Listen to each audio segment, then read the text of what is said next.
నమస్తే. Welcome to our channel. నా పేరు నరేష్. ఈరోజు మనతో పాటు ప్రముఖ నిర్మాత నటికుమార్ గారు ఉన్నారు. మాట్లాడదాం. సార్ నమస్తే సార్. చాలా మందికి బాలకృష్ణ గారు ఈసారి మంత్రి అవుతారు. సినిమాటోగ్రఫీ మంత్రి తీసుకుంటారు. బాలయ్య బాబు అనుకున్నారు. ఆయనకు మంత్రి వర్గంలోకి తీసుకోకపోవడానికి కారణం ఏంటంటే? బావగారు చీఫ్ మినిస్టర్, హ్మ్. అల్లుడు ఐటీ మినిస్టర్. హ్మ్. ఇక ఏం కావాలి ఆయనకి? ఓకే. ఇంకేం కావాలి? హ్మ్. ఆయన కొలికి స్వతహాగా ఆయన పవన్ కూడా కళ్యాణ్, ఆయన కొలికి పవన్ కళ్యాణ్ గారు మినిస్టర్. అవును. అన్ని కావాలన్నప్పుడు కొన్ని సినిమాలు ఓకే. కొన్ని కుటుంబంలో అన్ని ఇవ్వలేరు. ఓకే. కొన్ని అడ్డంకులు వస్తాయి, కుటుంబం అడ్డంకులు వస్తాయి, ఎన్ని అడ్డంకులు వస్తాయి కాబట్టి మనం ఎన్నో ఆలోచించుకోవాలి. సార్ సినిమా పరంగా ఆలోచించాడా సార్? లేకపోతే ఆయన ఇలాంటి ఈక్వేషన్ పరంగా సోషల్ ఇంజినీరింగ్, కమ్మ సామాజిక వర్గం పరంగా ఆలోచించినట్టారు?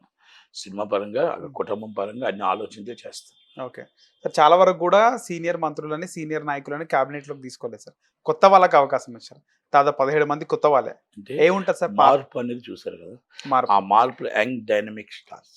అంటే మన ఎవరు ఏ శాఖని పూర్తి చేయగలరు. కందుల దుర్గేష్ గారు జనసేన నుంచి, పవన్ కళ్యాణ్ గారు గ్రామీణ పంచాయతీరాజ్ శాఖ, నాదెళ్ల మనోహర్ గారు పట్టణాభివృద్ధి శాఖ మంత్రి. అంటే 13,000 పంచాయతీలు. అలాగే మన గ్రామీణ పట్టణాభివృద్ధి అభివృద్ధి శాఖ అంటే గ్రామాలు అభివృద్ధి చెందడానికి ఆ రెండు డెవలప్ అయితే మన శ్యామలంగా చక్కగా కనబడుతుంది మన రాష్ట్రం. అలాంటి శాఖలు ఆయనకి ఇచ్చారు.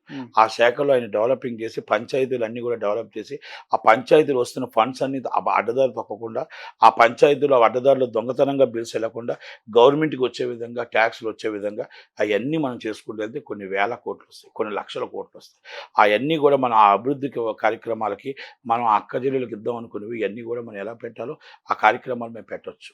కనుక దుర్గేష్ గారు, పవన్ కళ్యాణ్ గారి ఆధ్వర్యంలో టూరిజం ఎలా డెవలప్ అవ్వాలి, ఫోటోగ్రఫీ ఎలా డెవలప్ అవ్వాలి, చిరంజీవి గారి సలహాతో, బాలయ్యబాబుతో సలహాతో మేము అందరం కూడా వాళ్ళ అడుగుజాడల్లో చూసి దుర్గేష్ గారికి మా ఇండస్ట్రీ ఎలా ఆంధ్రప్రదేశ్కి రావాలి, ఎలా గోదావరి టూరిజం డెవలప్ అవ్వాలి, ఎలా విశాఖపట్నం టూరిజం డెవలప్ అవ్వాలి, ఎలా సినిమాటోగ్రఫీ హబ్ ఎలా తయారవ్వాలి, ఎంప్లాయ్మెంట్ ఎలా సృష్టించాలి, ఇన్కమ్ ఎలా సృష్టించాలి, అన్నీ కూడా మొత్తం ఆయన కూడా మంచి శాఖ ఇచ్చారు.